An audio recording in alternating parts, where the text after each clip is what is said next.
Alrighty, howdy ho folks. It's your multiversal medium for another episode of Dread Delusion. Last time we left off, we met up with Vela.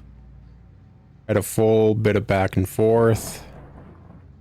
Honestly, seeing a lot of flaws in her logic. And we ended the last episode with a weird epiphany that kind of possibly shifts her entire narrative and the entire driving force that she has to do this. All things considered, Vela may be under the entice spell right now. And that's horrifying.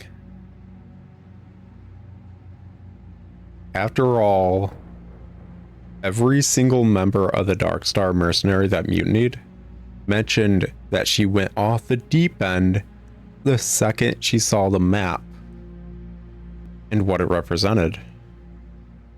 But Vela just let out in one line that when she saw the map, she started seeing visions of the angel, which means this angel's possibly been effing with her mentally this entire effing time. I do not know if we as a player will ever get a chance to explore that avenue, but I want it to be known with how the writers are good at this, that is a valid possibility. Because as far as I'm aware, the entice spell does work on people. As far as I'm aware, when it comes to magicy-wagicy stuff and good magicy-wagicy stuff, there is ways to invoke grander beings. Heck, the physical form of this void being is invoking this void being in a conscious state within this realm. And we already know this void being does not work via the rules of this universe as a whole. So yes, with everything we know thus far, there's a solid chance saying Vela isn't in her right mind is not incorrect. So that's something to consider. Once more, I do not know if we'll be able to go down this avenue of thought whatsoever.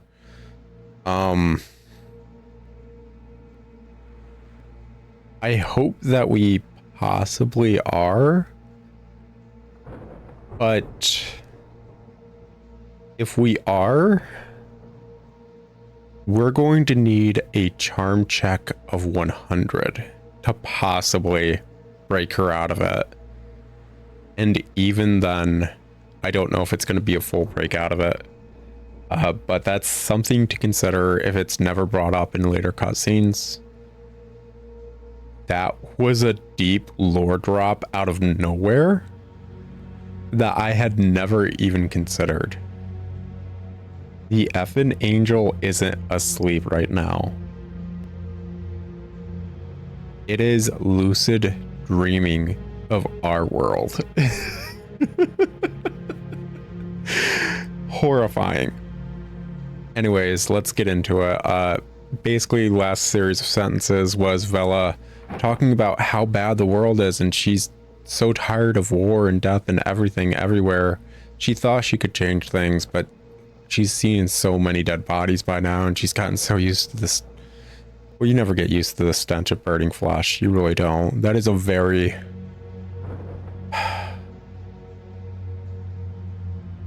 Listen, it's a smell you never get used to.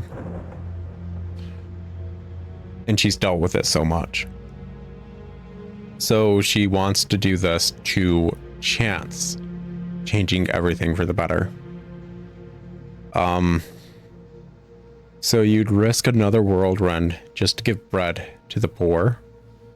You can't change human nature. Or say nothing and listen. I'm fine listening to her go on her soliloquy. I am so curious if she's gonna accidentally have other bits and bobs geek out of something behind the screen, something behind the veil, the curtains. You can't change human nature is possibly going to lead down an avenue of her explaining, well, my utopia can. And that would be way too Shin Megami Tensei law ending, where it's like, yeah, it's a utopia. The only cost of utopia was human free will. And that horrifies me. It is part of the reason why I almost never choose law anything in Shin Megami Tensei. A lot of the law endings in SMT are... It depends on the entry, it really does.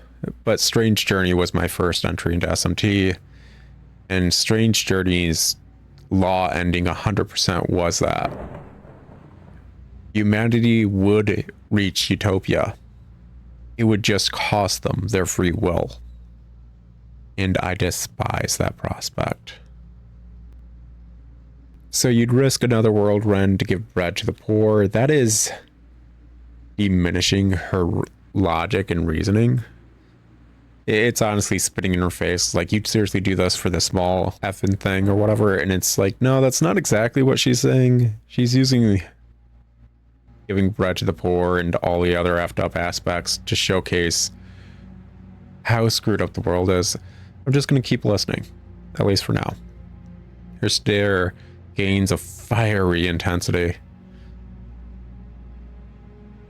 The narrative keeps bringing up her eyes, her stares, her glares, everything. All I'm going to say about the constant usage of bringing up the look in her eyes is that the eyes are the windows to the soul. And you can tell a lot about what an individual is feeling by looking in their eyes if you know where to look and what to look for. I would empower us all so that every peasant stands equal to their lord. I would blunt every sword, shatter every cannon, so that not a drop of blood would spill. And then aliens would invade and we'd have no weapons. No, that's... That's a funny concept, but no, that's not the avenue we're going. She looks down, her expression suddenly vulnerable. And I would banish death itself, so that no heart would ever be broken. This will be our heaven, and soon we will have it. Vela, you're still the broken little girl from all those years back, aren't you? Actually, no, you aren't. That crack in your heart never healed. And a crack is a perfect place for something to seep into, huh? A wondrous way for something to seep in deeper. Sounds like madness. Even if it worked, everything would change. You'd be taking away our freedom to fight for something, even to die. An admirable dream, but is it really possible? Honestly, I've gone on record multiple times throughout countless series. Immortality is the worst curse I would not even give my most hated enemy. Immortality is a horrible curse. I would not give that to anyone, no matter what. And she wants to give it to everyone just because she once felt sad about the death of a loved one. That is the crux of her desire to give everyone immortality. It's a childish desire. But if we follow the logic of the fact that the angel may be shifting her thoughts to be more in line with what it wants in order to get what it wants done, It is such a great way for it to seep in and change things bit by bit. It really is.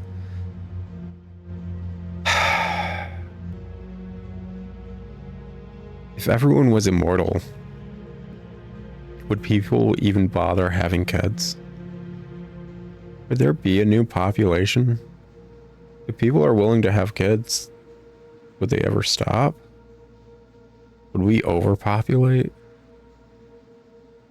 Would we run out of resources and never have a chance to die? Because you deemed death too horrid a fate for anyone to ever have to endure for the living? Like, there's so many counterpoints to this entire setup.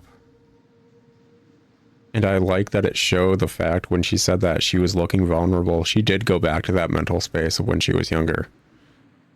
You'd be taking away our freedom to fight for something, even to die. Freedom? What freedoms do we have? We here in this broken world, just because we can hack each other to pieces, does not mean we are free. And besides, anyone would be able to leave. They wish to dissipate their essence into the void, along with their mind's eye. They could do so. So you either offer them a heaven of your choosing, or to cease to exist. Vela, what will happen when more and more choose to cease to be? And someday you realize heaven isn't just a place of your own choosing, but a place where only you exist. Very soon I will awaken the angel, not out of greed or selfishness, but for the betterment of the sky realms and its people. And what of your late sister, Isabel? Are you sure you're not doing this for her? I met a certain ghost who told me that your motivations are more personal. Your ambition will doom us all. This ends now, Vela. I want to help you in any way I can. I met a certain ghost who told me that your motivations are more personal. Vela frowns. A ghost? But who knows about... No, it couldn't be. Who it was doesn't matter. They told me about your late sister, Isabel. Vela glares at you with a newfound fury. How dare you mention her name? You know nothing of her soul, of my family. Isabel, she meant more to me than... Vela closes her eyes for a long moment.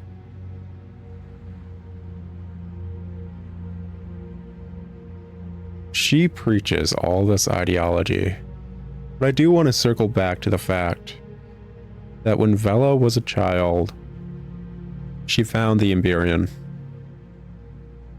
And she says she considered the Emberian just like her sister. And they were all raised together.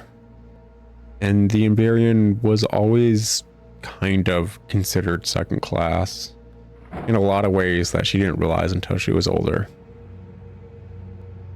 But the true showcase of the fact that Vela never truly considered the Emberian family like she always preached she did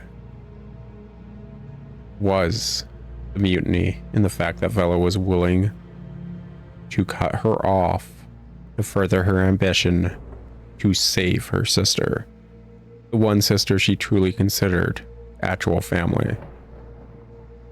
She was willing to cut off an individual that grew up around her, and she always claimed was family, just for the ghost of a chance to bring back the family that she actually considered truly family. And that is so often sad. Isabel, my mother, burned alive in my father's mansion. It's not Isabel, it's Isabet. That Isabet was taken so young, and I alone should live. It speaks plainly of the injustice of this world. Am I wrong for wanting to change that? You don't speak for all. Many oppose you, even your own farmer Dark Stars. Ooh, needed a 75. They traitors all. Only they had listened instead of didn't wish for them to die. I mean, why would you? Vela swallows, trying to find her composure. I'll admit, my motives are complicated, and my methods heavy. Your methods are with a heavy hand. It gives you a twisted, almost regretful smile. Had I done this for any lesser cause, I'd be a monster. And you justify this whole thing to be for a grander cause when we admit it is simply for your sister. Vela bellows at her crew. Awaken the angel. I don't care if the preparations aren't complete. We have run out of time. Oh, Christ.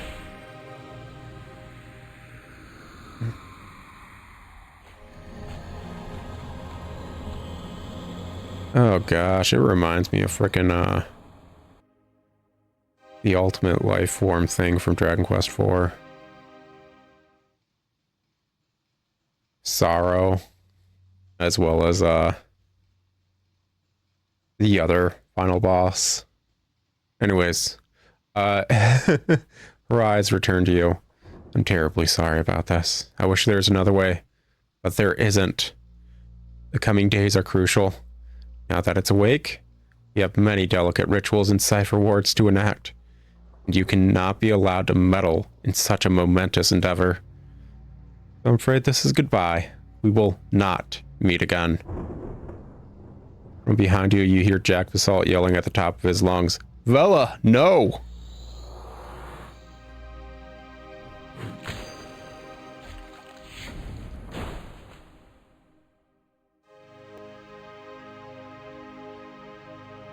Let's be honest.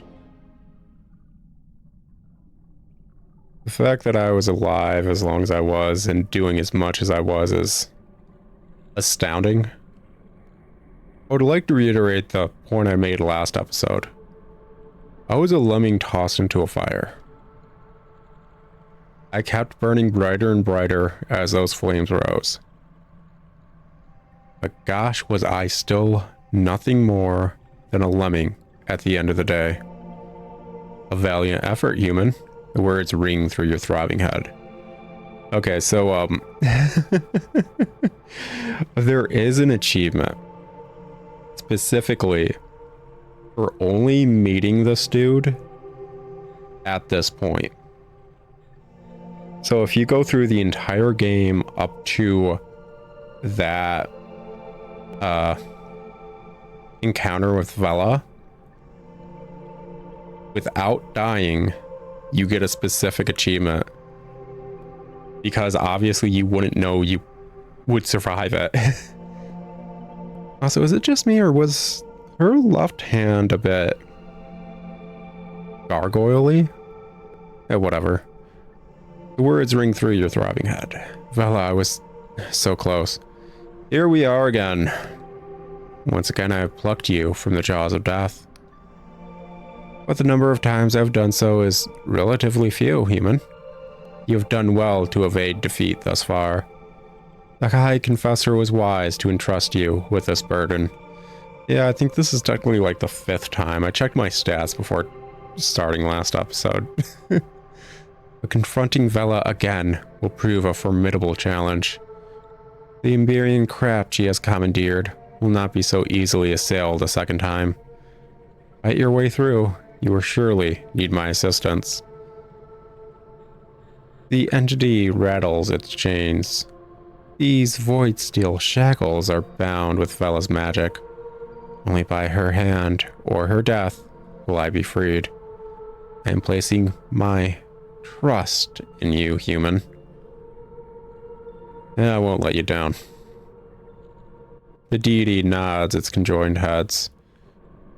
Now make your way to the High Confessor. I believe she wishes to speak with you. Yeah, let's be honest, man. Out of all the frickin' individuals I spent talking to and dealing with this entire game, you're probably the one that did right by me the most. You have always low-key had my back. You are probably the closest thing I have to an ally. And yes, it is based around the fact of mutual... Am I still cursed? I am still cursed. Pop that on. And pop that off. There we go, no more curse. That's what was in the top left. It is just mutual gratification of we both want X, and you can provide Y, and I can provide Y, and you give me X kind of thing. So yeah, that's how the heck we're looking. You guys gonna say anything? It's good to be out in the sky realms again. One can get frightfully bored spending eternity in dusty old tomes. Okay, no, I don't think they have any new dialogue, considering everything else that happened. Alrighty. Time to chat with the High Confessor. What are we looking at, girl? An authoritative voice booms from the ship's sound relays. You assume it belongs to Admiral Kolos of the Union Navy. Is simply out of the question. Need I remind you, High Confessor Care, that your position of authority in this tribunal is in spite of your numerous crimes against the Union, most of which were committed alongside Vela herself. I cared not if you sent an incorrigible band of felons to find my daughter. Considering your history with Vela, I cannot in good conscience allow you or your lackeys anywhere near her. So you will use that dilapidated old relic of an airship to hold the flank. You will not interfere with this operation, which is solely in the hands of the apostatic Union Navy. You are dismissed. That insufferable fool. Of all people responsible for this nightmare, he is hardly blameless. If he had been a father to Vela, and she needed one, yeah, that crack probably wouldn't be as deep, wouldn't it? A loud clang rings from the coffin. Now he would beat her at her own twisted game? You want to steal it, Confessor 17. The Navy wants the cradle for themselves, so the Union's subjugation of the Sky Realms is absolute. I thought you were on the Union side. So what are we gonna do? I mean, I wouldn't consider her on the Union side. She's, in the same boat I am, in a horrific way. A way more horrific way. But, I thought you were on the Union side. Never. I despise those loathsome bastards. But I sing along to their tune to keep myself from a prison cell. Same as you. And besides, this is the only way I can stop Vela. That's all that matters to me now. Sigh rings out. Suppose I will have to hold the flank, just as Admiral Kolos demands. It is too late, with too much at stake to rock the boat now. So we just give up? There must be a way. We should just let the Union have it. So we just give up? No, there's gotta be a way. There's always a way, Confessor. We have a card to play yet. While you were off getting yourself killed, the rest of your team managed to escape the Underlands aboard the cutter, thanks to Frost's repairs. Wait, you're telling me the entire frickin' team went all the way back to the starting point of where we crash landed, and Frost had effing repaired it? When could he have repaired it?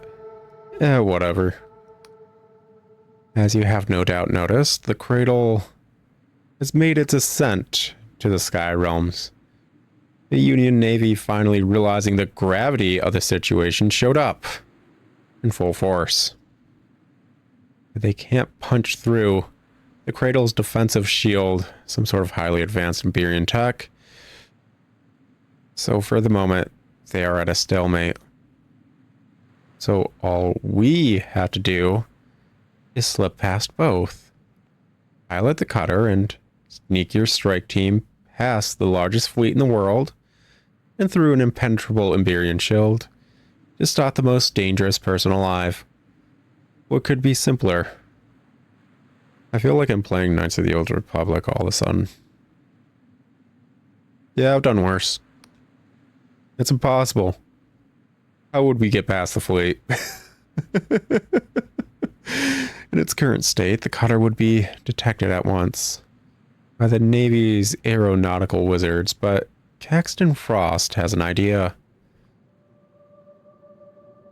There are legends of an ancient Iberian skycraft, a phantom vessel, able to break any barrier or evade any pursuit, and to be wrecked in the whirlwind, never to be seen again. Many have searched for the crashed vessel without success. Briars find nothing or suffer apoplexy. Union Navy considers it merely a myth. I'm going to look up that word. That is a word I have never seen before, and I love learning new vocab words. At least in Dread Delusion. When Harvestella uses new vocab words, it sounds pompous because they can't world build. So yeah, apoplexy. Unconscious or incapacity resulting from a cerebral hemorrhage or stroke. Ooh, that's not good. So basically, they get knocked out due to brain bleeding when they try to scry where this vessel is.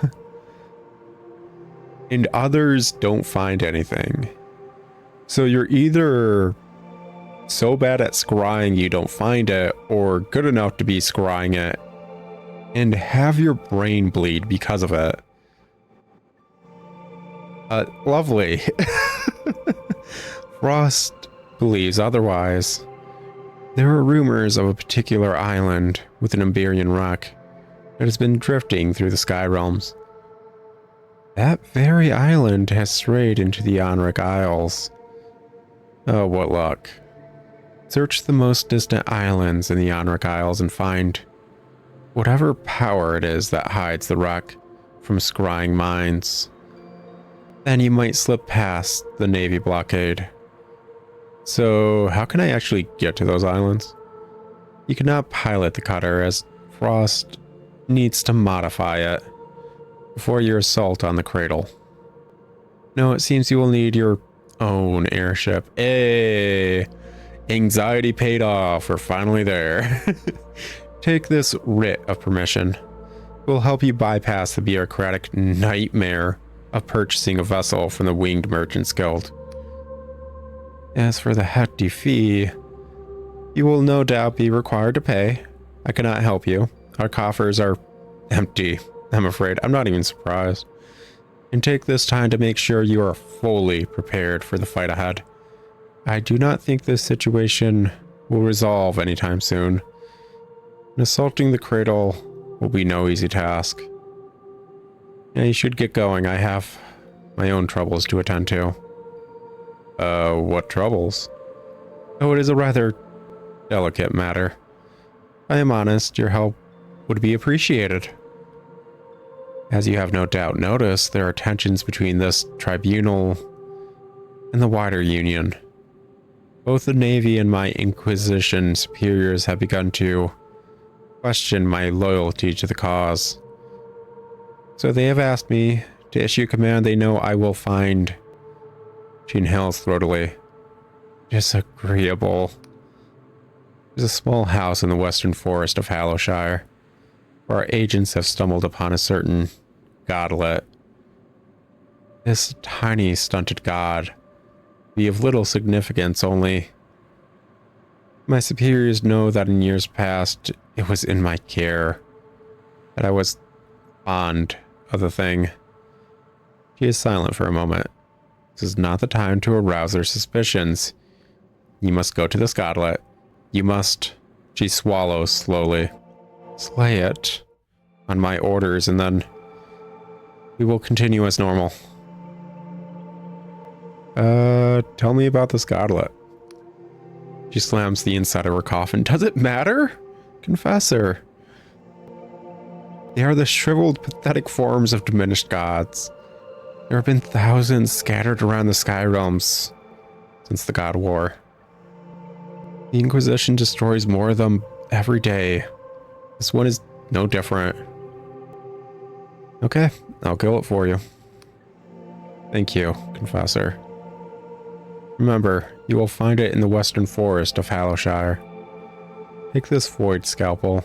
Only void still can harm a god. Use it to slit its throat. I mean, I got like 70-something little godlets right here. If you want, I could just, you know, switch it out and we could call it good, you know? That might work. I mean, let's be honest. By the time the Apostatic Union figured anything out, it would probably be decades down the line because they've been dealing with nothing but bureaucratic horse crap and papers to try and figure out anything.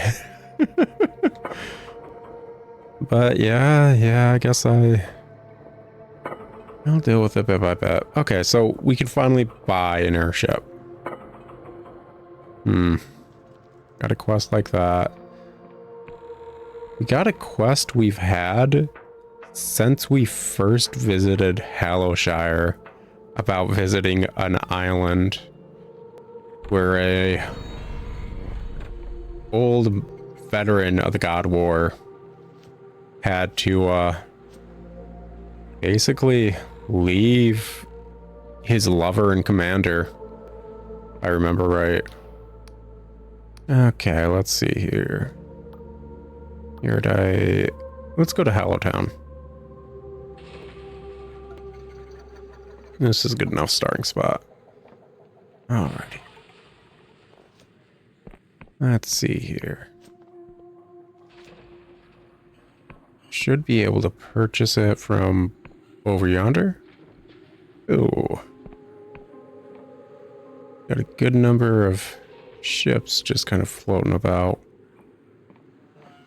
How are we looking on money, actually? Let's see here. 350. The harbor master dabs his forehead with an expensive-looking handkerchief. Ah, you again. You have to excuse my exasperation. Our esteemed guildmaster, Vernon Berwig, has been... He clears his throat. Unable to attend to his duties of late. Things are quite chaotic here. Oh yeah, I got horribly cursed. Let's see here. What is gold? Yeah, how can I get my own airship? Pretty certain I asked that a long time ago. I want to purchase a ship and I have a writ of permission right here. He inspects the document without concealing his surprise. My. I think this is actually genuine. Well, in that case, I have a small cog for 200 coin if it pleases you. Yeah, if it's only 200, yeah, sure. Okay, I'll take it. Alright, well, first thing, take this deed to your airship. It's legal proof of ownership, so don't lose it. Next, I'll arrange for the cog to be brought to this port. You should be able to see it docked at the jetty outside when we're done here. Now, if you have this writ of permission, I assume you're well versed in the nuances of sailing and the intricacies of Union trade law, or the polymaths would never have approved you. About that. But just in case, do you have any questions? All of them. Can you tell me the basics of sailing a ship? Your ship can lay anchor at any airship dock, like this one, which are found in every major town. Every dock also has an airship upgrade station where you can modify your vessel. You can also lay anchor almost anywhere in the world. Just stop your vessel and, if you're courageous or foolhardy enough, you can climb down the chain. Get to ground level. When you're ready to depart, just climb back up again. And remember, if you ever lose track of where your airship is, you can recall it to any airship upgrade station. How do I upgrade my vessel? Every dock has an airship upgrade station where you can outfit your ship with different components. New components can be bought from a harbor master like myself. There are 3 components: hull, sails, and cabin. You'll find that as well as altering how your airship looks, You also change how it handles in the sky. Also remember that different harbor masters have different types of upgrades for sale. Always check in at your local airship dock to see if they've something you want. Okay, that's all I wanted to know. Excellent. Was there anything else? Want to purchase airship upgrades? Of course. Sloop sails. Sails are the finest silk slug thread to catch the winds that whistle endlessly between the islands. Sloop hull? In a world of mushroom forests, good real timber is rare, but this smoothly finished hull is the real deal. Sloop cabin. Space is at a premium on the sky ships, but this cabin will give you precious privacy and room to swing, not a cat, then at least a good-sized rat. Okay. And this is... So we can just kind of like switch out the upgrades and it's going to change the handling and the speed. Okay, cool, cool. Just drop that down. Awesome, actually. Yeah, there's not much room. Be nice if there was an effing bed. But, I guess beggars can't be choosers. I did get a really... I got a dinghy. This thing's freaking pathetic. That being said, I guess I should go sell some stuff that I don't need. Oh, wait. Hold up. Very well. Will I get perfectly outfitted? Perfectly outfitted, I do say so myself. Let's see here. Jig. Nickel lockpick. Parfum. Charming. Focus. No. Yeah, actually, I don't think I need any other thing like that. Next, we got these basically set up. Extravagance, charm. And this is... Yeah. Oh, this just adds regen. Why do I even have that on? Why even have to bother? Spellcast, agility, defense. Yeah, just put that on. Rings. Oh, stamina. Power potions, mana, prevents damage. Put up a bow. Barter. That's what we're looking for. Do I have another barter ring? Nah. Doesn't look it.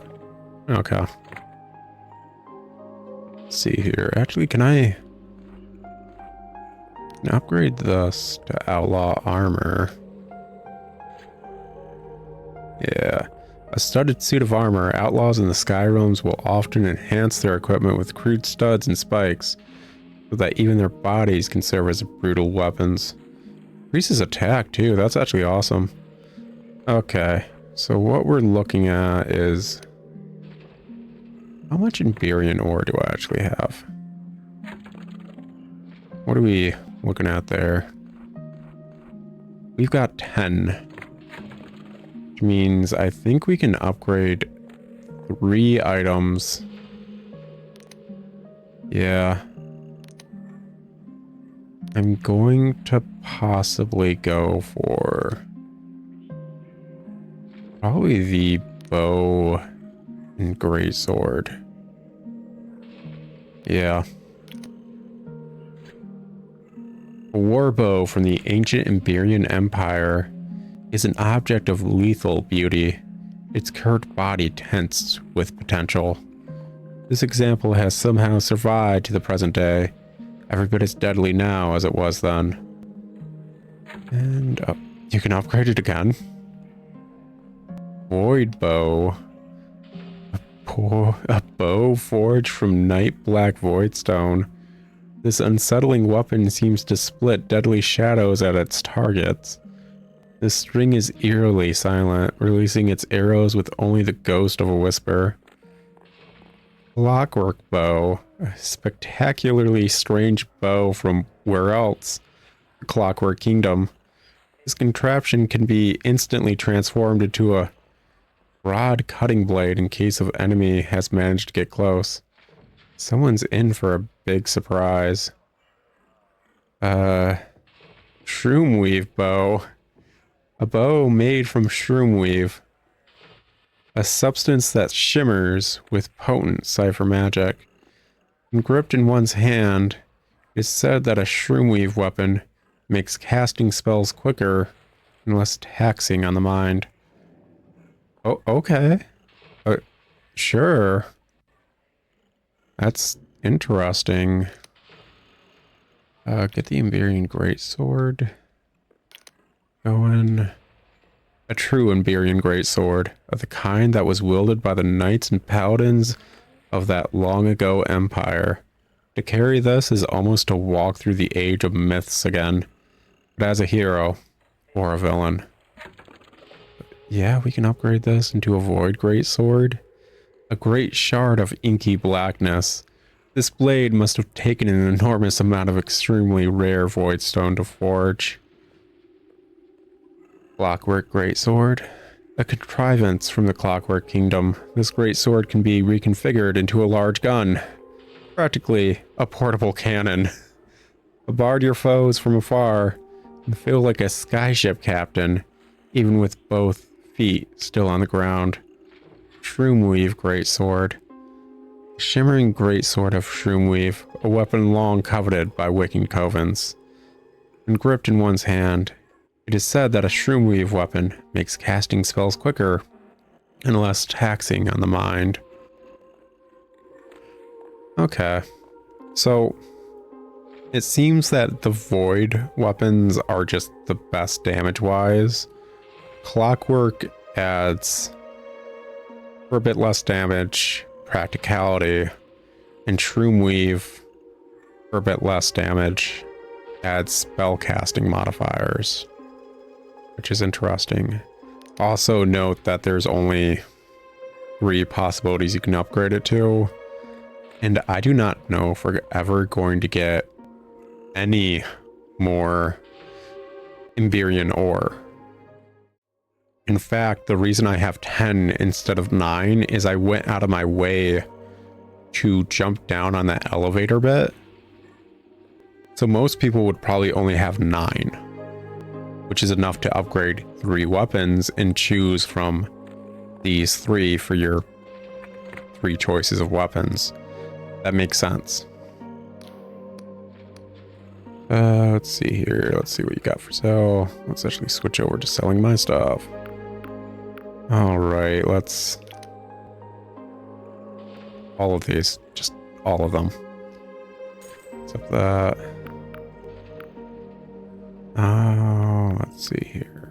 Poison shurikens, yeah, I don't need them. Every single one of those buggers. We're apparently going to need a lot of money to figure out what we're doing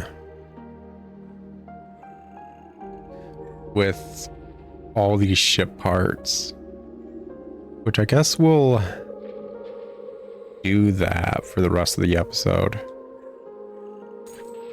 Yeah. Seems like a good way to spend time, basically. Finishing things off. And then next episode, we'll be doing side quests and exploration. As we... I mean, I know I want to go to basically every island and see what the heck's going on there. I don't know if you guys do, but I definitely do. I suppose... would it be this dude? Would he buy it? Hey, what's up, man? Your wares... you buy potions and potion ingredients, so... not exactly what I need. Who would buy my treasures? Did I already sell all my treasures? Buy armor. Did I already sell all my treasures? Or do all these dudes just not... no, I've got treasure. I've got effing treasure. They're just not buying them. Okay. What about you? I never... Oh. Okay, you'll buy the treasures. Okay. I know... I mentioned, I want to say last episode, you used to use alchemy to upgrade, I want to say your ore. You could also upgrade the treasure via the alcohol system. Basically, when it comes to alchemy, if you make a failure, you'd make an alcohol as opposed to just a worthless item. Actually, was it you upgrading the treasure, or were you using treasure to upgrade the alcohol? I can't remember exactly. Basically, there was a weird system about upgrading the alcohol and using the upgraded alcohol to upgrade other things, is all. So that's something. Okay, airship upgrades. Let's buy all of these. And see what the heck we're working with. So right now the speed is 30 and the handling is 50. We add that. The speed is 60 and the handling is 50. Add that. Speed is 80, handling 80. Nice. That doesn't change anything, but probably does look better. Okay, that's kind of glitched out, but ooh, this is nicer. I actually get a bed now. Oh, I do get a bed. Fancy. Nice. Okay, why don't we take this bugger? We try. Oh, okay. Yeah, let's try to figure out how to do this to some degree. Let's actually go over to Quill. I don't know if there's... Ooh, this is going to take some getting used to. Is there a way to go up or down? Up, down. Oh, okay. So right trigger aims me up and R2 aims me downwards. Okay. Yeah, this is going to take some getting used to. It's not inherently bad. I just would have preferred, I always think the most fun I ever had when it came to flying anything in a game was in Beyond Good and Evil. Okay, so can I just... Yeah. Oh, back up a bit. Yeah. Okay. Cool. But Beyond Good and Evil's airship was just delightful, honestly. I loved it to the moon and back, and I just remember constantly playing that game just to fly around in the airship because it was enjoyable. Okay. Purchase airship upgrades. Of course, let me get the ledger. She doesn't have any. Lovely. Okay, well, whatever. I mean, she's a apostatic union, so it's not super surprising. So if we go up, get going, head on over to the Endless Realm. There, yeah, there it is. I see it. Yeah, this is going to take some getting used to. Like, I'm starting to get a bit more of a hang of it, but yeah, I'm going to have to keep messing around with this. Because if I remember right, there is a side quest that is related to going to, like, a bunch of different places super fast with the airship. Welcome to the Winged Merchants Guild, breather. What you after? Airship upgrades, of course. Just let me see the ledger. Okay, endless sails. These patched and ragged sails, once black, now faded to a dingy gray, inspire little confidence. Until the wind fills them and glimmers of cipher show in the gaps. Powerful enchantments hold together these fragile threads. Endless hull. scarred and pitted from long ago. Battles and cruel storms, the dark wood of this hull still cuts through the sky like an executioner's axe. Endless cabin. Light barely penetrates the gloomy confines of this cabin, leaving its spacious interior a mess of shadows and ornately carved fittings. Okay. It's more expensive than the apostatic stuff, but... oh, in for a penny, in for a pound. Let's see what we're working with. Upgrades wise. We're at 80 and 80. Pop that on. Better speed. Same handling. This is better speed and better handling. And this is same as the other two. But this setup is better than the apostatic union one. Okay.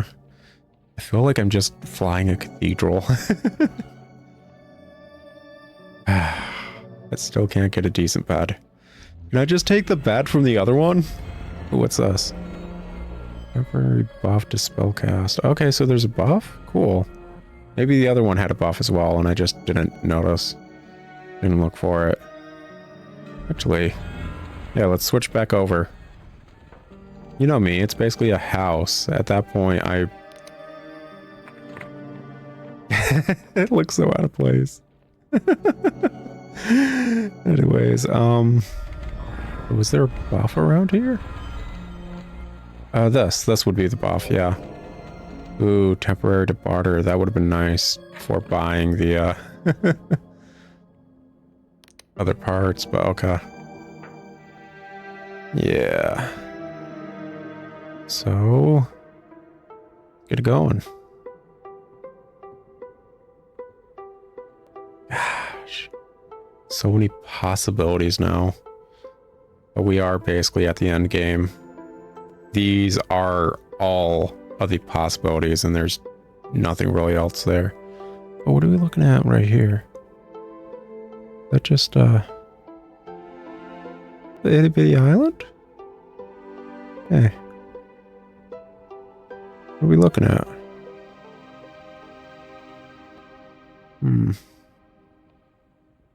Maybe a bit more forward? I'm genuinely curious now. That is such an itty bitty island. Right there?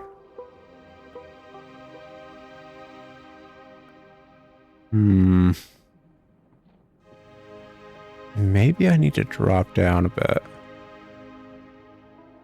Let's go down a bit.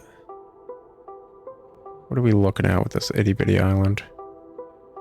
Oh, upwards. Uppies. Gosh, it takes so much to get used to.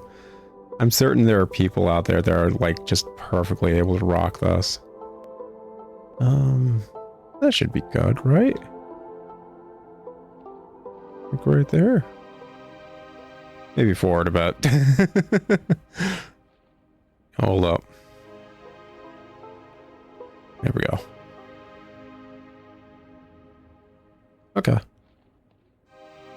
Wow. Get a nice close-up view of the giant crustacean that's been in the background for a long time. That's nice. We found a tree. I don't think there's much else going on this island. But it is nice, actually. It's a great view of just everything. Like, I never considered it much because, like, we were on those islands and everything this direction kind of started to fade out. So yeah, this is a great view. That is the Underlands down there. Like, that's the Iberian Empire. Those could be a cloud covering right there that's moving in the bottom texture, or that could be water for all I know. Like, you look at it like this and it almost looks like a classic high fantasy JRPG map. Like, oh yeah, there's the small island where like maybe there's a small settlement and there's a giant quest about like a volcano thing in that cave or something like that. I don't know. That's like the main continent area you're exploring or whatever. It looks like a JRPG map is all I'm saying, and it's nice to look at it this way. I know there's nothing else on this little island I'm on, but it's nice just to look around like this. Anyways, we should head to the Clockwork Kingdom real quick. Go to the Clockwork Kingdom and finish up buying stuff. Let's see here. It's all the way over yonder, yeah? I believe that's the cradle right there that we're looking at to the left side of the screen.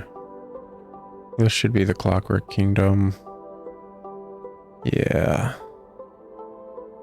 Okay, gonna have to lower a bit and maybe raise a bit. Yeah. Oh, I can lower myself by like backing up while aiming upwards. That's nice. Good to know. Yeah. Get a bit lower.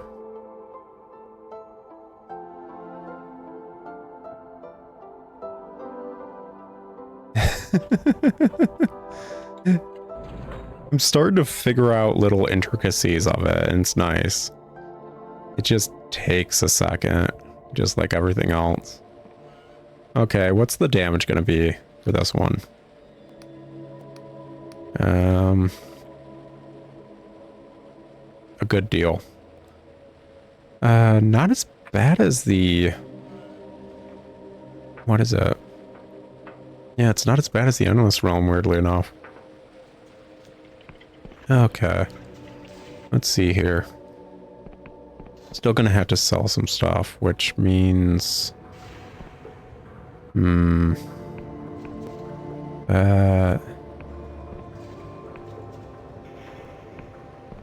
am I gonna have to teleport all the way back to, middle of the night anyways?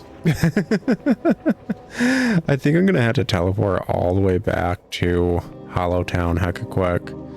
Just to have a shop I can sell the treasures in. Oh well. It is what it is. We got little teleporty things. Should be fine. Hopefully. Hopefully. But yeah.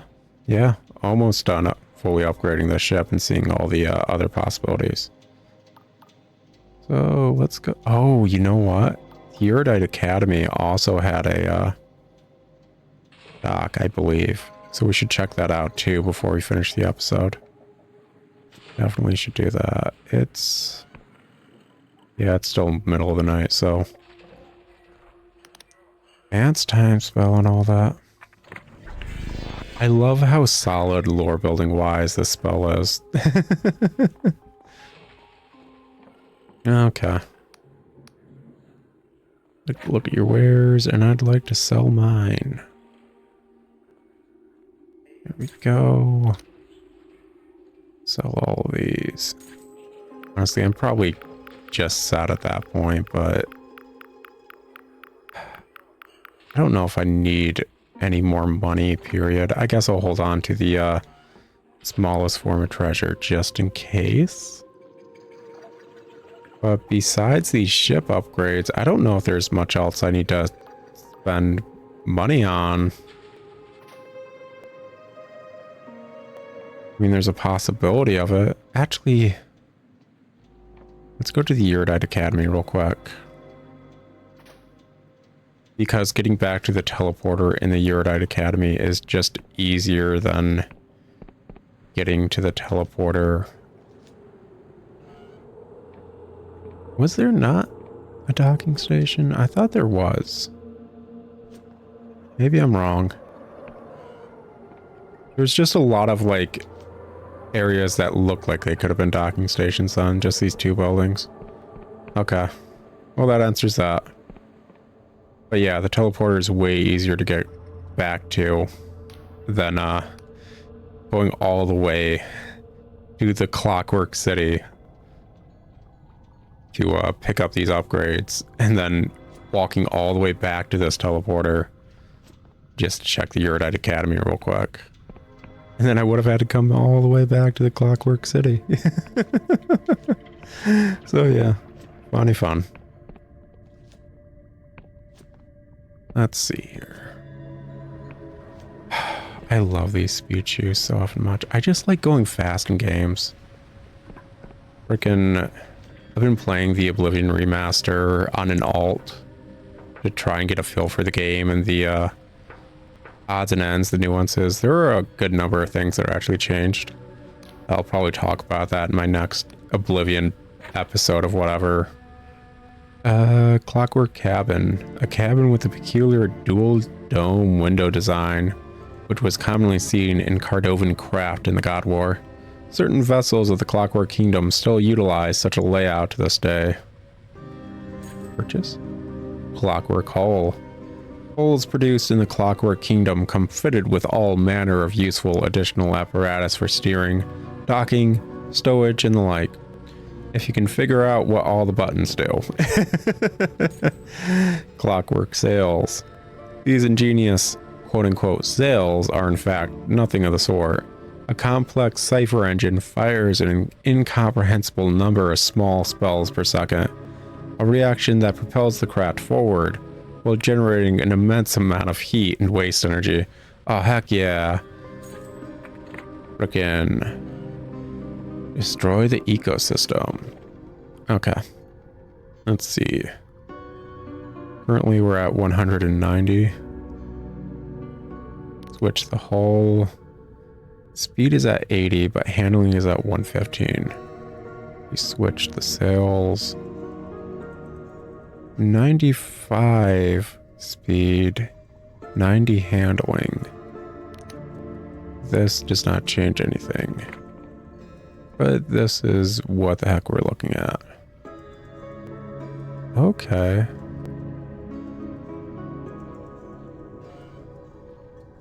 Oh, okay.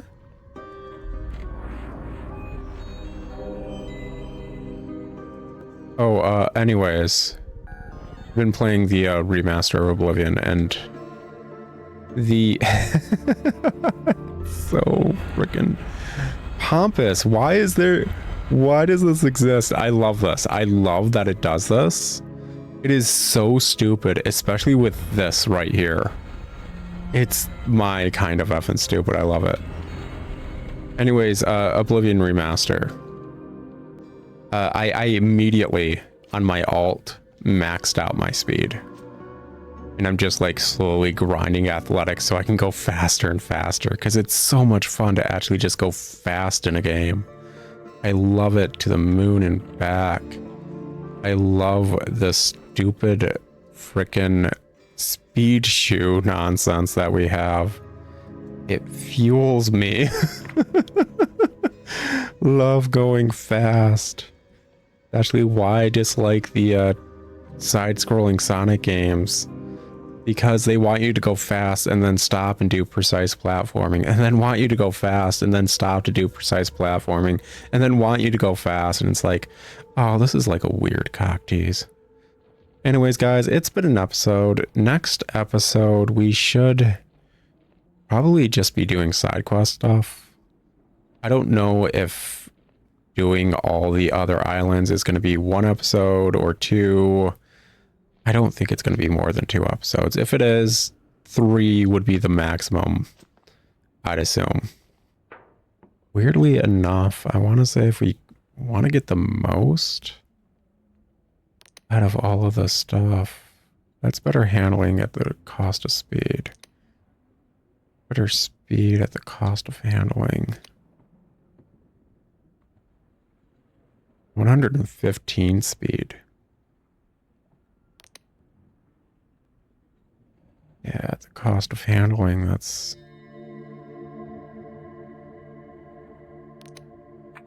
That may technically be the fastest whatever. Just at the cost of handling to a degree. Odd. Pop that on because I like it more. Ah, yes. As we all know in every RPG, when you're starting to get things set up, you have what's known as a clown suit. In other words, you're just wearing whatever is the best stat-wise. And you look like an effing fool. But God, does it help the numbers go up? Anyway, it's been an episode, guys. It's been fun. I don't know how many more episodes there are for this series, but we're going to be enjoying every single one we do. But I'll talk to you guys later, and until then, ciao.